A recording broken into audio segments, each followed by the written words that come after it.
பெரிய பெரிய விஷயங்கள், பெரிய பெரிய எலெக்ஷன் அது இது இந்த மாதிரி விஷயங்கள்லாம் நடக்கும்போது இந்த மாதிரி சின்ன ஒரு சப்ப மேட்டரை பற்றி பேசுகிறேன் அப்படின்னு நினைக்காதீங்க. இவர் வந்து பெரிய பெரிய விஷயங்கள் மாதிரி தான் இவரும் பண்ணுகிறாரு. இவர் வந்து ரொம்ப நாளாக வந்து சினிமா ஃபீல்டில் இருக்கவர். உங்களுக்கு தெரியும், 2K கிட்ஸ் எல்லாம் வந்து அவங்களுக்கு ரொம்ப பிடிக்கும் இவரை.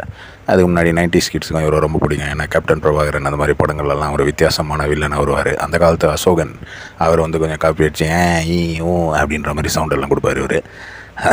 அப்புறம் வந்து எப்போவுமே கான்ட்ரவர்சி தான். இப்போ கொஞ்ச நாளைக்கு முன்னாடி கான்ட்ரவர்சி, இதை விரல் காட்டுறாரு பாருங்கள், கையில் வந்து அந்த ட்ரிப்பு போட்ட பிளாஸ்டர் கூட இருக்குது.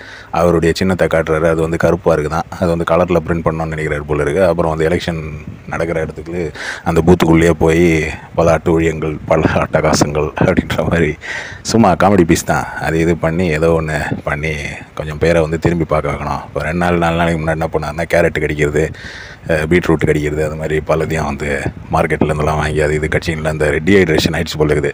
அப்படியே மயக்கம் போட்டு ஒரு மாதிரி நெஞ்சு பிடிச்சின்னு உட்காந்து கடைசியில் வேலூர்லேருந்து இங்கே சென்னைக்கு எடுத்துன்னு வந்தாங்க ஒரு ஹாஸ்பிட்டலுக்கு. அங்கே ட்ரீட்மெண்ட்டெல்லாம் கொடுத்தாங்க, ஐசியூலலாம் இருந்தார்.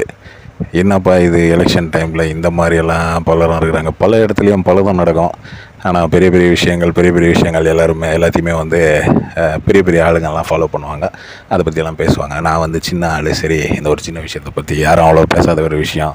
மன்சூர் அலிகான் இவர் என்னப்பா இவர் காமெடி பண்ணுகிறாரு பாருங்கள். நெஞ்சு புடிச்சுன்னு இதை பிடிச்சின்லாம் வந்து ஆஸ்பத்திரியில் அட்மிட் ஆகி அங்கே ட்ரிப்பெல்லாம் ஏற்றுறாங்க, ஏதோ பண்ணுறாங்க. அதுக்கப்புறம் பார்த்தா இன்றைக்கி காலையில், அதாவது எலெக்ஷன் அன்றைக்கி காலையில் வந்து அந்த பூத்தாண்டு போயிருக்காரு. இதெல்லாம் எடுத்து போட்டு இல்லைம்மா எனக்கு இதெல்லாம் வேணாம் அப்படின்ற மாதிரி.